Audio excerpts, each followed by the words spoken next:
Hello everyone, आप सभी का एक बार फिर से स्वागत है हमारे YouTube channel Shankarnath education point पर। दोस्तों, सीईटी परीक्षा से संबंधित एक और न्यूज़ आई है भाई। जानेंगे इस वीडियो में पूरी न्यूज़ को, क्या न्यूज़ आई है। यदि आप चैनल पर पहली बार आए हैं तो चैनल को सब्सक्राइब कर दीजिएगा, बेल आइकन जरूर दबाइएगा ताकि आने वाली हर लेटेस्ट वीडियो का नोटिफिकेशन आपको सबसे पहले मिले। व्हाट्सएप ग्रुप, टेलीग्राम चैनल को ज्वाइन करना न भूलें, लिंक डिस्क्रिप्शन बॉक्स में मिल जाएगा। चलिए अब जान लेते हैं सीईटी से संबंधित क्या न्यूज़ आई है आज की। तो सीईटी को केवल पात्रता परीक्षा बनाया जाए, 50% न्यूनतम पास अंक न हो। दोस्तों, इस खबर का जो मेन तथ्य है, मेन इंपॉर्टेंट पॉइंट है, वो मैं आपको बताता हूँ। आपको पता है कि भी सीईटी के लिए जो ना हरियाणा सरकार या एचएसएससी बोर्ड ने जो है ना न्यूनतम अंक निर्धारित किए हैं कि भी इतने अंकों वाला जो ना सीईटी पास हो जाएगा। लेकिन सीईटी पास का कोई यहाँ पर फ़ायदा नहीं होगा आगे जो भी भर्ती आएंगी। अब भी मैं सी ग्रुप की बात करता हूँ तो आपको पता अभी सीईटी के बाद आपका एक एग्ज़ाम और होगा जो भर्तियाँ निकलेंगी उसमें। तो अब ये बोल रहे हैं जो भी कैंडिडेट हैं, जो भी यूट्यूबर्स हैं या जितने भी जो अभ्यर्थी वगैरह और भी लाइब्रेरी वगैरह में, कोचिंग सेंटर वगैरह जो तैयारी कर रहे हैं या तैयारी करवा रहे हैं, कि भी जो सीईटी है ना उसको पात्रता परीक्षा बनाया जाए एज ए एचटेट की जगह, एचटेट की तरह। दोस्तों, जिस तरीके से एचटेट होता है उसके बाद भर्तियों में परीक्षा होती है, तो सभी जो क्वालिफाइड कैंडिडेट हैं वे दोस्तों आगे परीक्षा में भाग लेते हैं। लेकिन हरियाणा सरकार क्या करी दोस्तों, जो सीईटी एग्ज़ाम लेगी उसके टॉपर्स को उठाएगी भाई। जैसे मान लो क्लर्क में 5,000 वैकेंसी निकली तो 7 गुना कैंडिडेट यानी 35,000 बच्चे बुलाएगी। जितने भी कैंडिडेट 35,000 बुलाएगी तो 35,000 में वो लगभग आप ये मान के चलिए 10 लाख 11 लाख कुछ के करीब अगर एग्ज़ाम देंगे तो 35,000 में आप कहाँ पर स्टैंड करते हो। आपको ये देखना 11,000 यानी कि उन 35,000 में जब कलरक की भर्ती आएगी तो टॉपर्स में आप हो या नहीं हो। मेन ये है दोस्तों कि भी सीईटी एग्ज़ाम अगर क्वालिफाई करते हैं तो आपको आने वाली जो परीक्षा है, चाहे कलरक की हो, किसी भी हो, ग्राम सचिव वगैरह की, उनमें आप अपीयर हो यानी कि उनके लिए आप अप्लाई कर सके, परीक्षा उनमें दे सके, तो जब ही आपका फ़ायदा होगा दोस्तों। तो चलिए अब मेन पॉइंट तो यही था, अभी जान लेते हैं और जो खबर है विस्तृत तरीके से।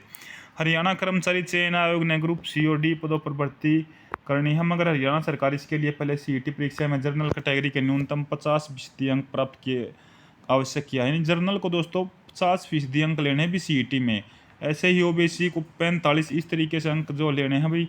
तो आवश्यक कैटेगरी, आरक्षित कैटेगरी में ये अंक कुछ कम है, यानी न्यूनतम अंक से नीचे अंक वाले उम्मीदवार असफल माने जाएंगे।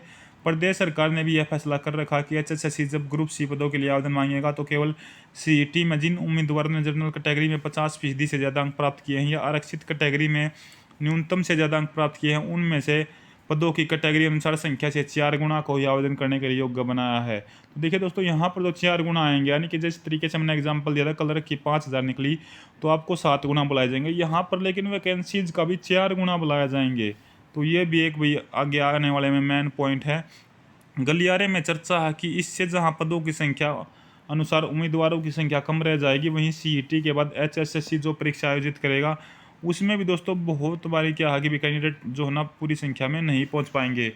गलियारे में चर्चा यह है कि उम्मीदवारों पर दोहरी मार है, क्योंकि दोहरी मार तो है ही भी। सीईटी एग्ज़ाम अगर आपने पास कर लिया तब भी आपका कोई फ़ायदा नहीं है अगर आप टॉपर्स लिस्ट में नहीं हो, यानी कि आपके अच्छे नंबर नहीं हैं। चर्चा यह है कि सीईटी को केवल पात्रता परीक्षा माना जाना चाहिए, इसी की जो चर्चा ज़्यादातर हो रही है। इसमें न्यूनतम अंक तय नहीं होने चाहिए। इसी तरह एचएसएससी परीक्षा में भी आयोग के ऊपर छोड़ देना चाहिए कि पदों की संख्या के अनुसार उम्मीदवारों को कट ऑफ मार्क्स के अनुसार दस्तावेज जांच के लिए बुलाया जाए। सीईटी के बाद पहली बार ग्रुप सी के लिए लगभग आधारित 32,000 पदों पर लगभग भर्ती होनी है। अगर इस नियम को नहीं बदला गया तो इससे युवा बेरोजगारों के साथ ज्यादती हो जाएगी। अगर बाद में सरकार इसमें परिवर्तन करती है तो फिर ये अन्याय होगा जो इस बार भी सीईटी देंगे। तो ये सीधी सी बात दिख रही है। मान लो अब की बार सीईटी के इसमें कोई पैटर्न में कोई परिवर्तन नहीं किया और आने वाले 1-2 साल के बाद परिवर्तन कर दिया कि भाई सीईटी क्वालिफाइड जो है ना आगामी भर्तियों में जो है ना एलिजिबल होंगे। तो अब जो है दोस्तों, अब जो कैंडिडेट सीईटी देंगे वे पास हो गए और आगे टॉपर्स की लिस्ट में नहीं आए तो तब तक क्या 2-3 साल में उनकी भी एज निकल जाएगी जितने भी कैंडिडेट अभ्यर्थी हैं, और फिर 2 साल के बाद रूल बदल दिया तो भी उनके लिए तो फ़ायदा होगा जो नए कैंडिडेट आएंगे। लेकिन जो अब तैयारी कर रहे हैं, अब दोस्तों जो एचएसएससी के भरोसे हैं, सरकार के भरोसे हैं या सीईटी के एग्ज़ाम के भरोसे हैं भाई, उनका तो ज़्यादातर नुकसान ही होगा, क्योंकि एज चली जाएगी, ना आगे फॉर्म भरने के रहेंगे ना तैयारी करने के रहेंगे। तो मेन मोटिव इस वीडियो का ये है और यही जो सीईटी को बताया गया है कि भाई सीईटी में जितने भी उम्मीदवार जो कैंडिडेट हैं वे अगर क्वालिफाई करते हैं तो उनको आने वाली जो ग्रुप सी की आगामी परीक्षा है चाहे कोई भी भर्ती परीक्षा हो, क्लर्क हो, ग्राम सचिव, पटवारी, कोई भी हो, उनमें जो है ना उनको अपीयर किया जाए, यानी बैठा जो परीक्षा देने दिया जाए, फॉर्म भरने दिया जाए, जो भी कैंडिडेट सीईटी क्वालिफाई करते हैं। तो मेन मोटिव इस वीडियो का ये है, मेन जो खबर है यही है दोस्तों, यही निचोड़ है। तभी एक मुहिम चलाई हुई है सभी जो यूट्यूबर्स वगैरह ने, बच्चों ने। तो मेन खबर यही थी दोस्तों। इस वीडियो को ज़्यादा से ज़्यादा शेयर कर दीजिएगा। चैनल को पहली बार आए हैं तो चैनल पर सब्सक्राइब कर लीजिएगा। व्हाट्सएप ग्रुप, टेलीग्राम चैनल से जुड़ना न भूलें। इस वीडियो में फिलहाल इतना ही। धन्यवाद। जय हिंद, जय भारत।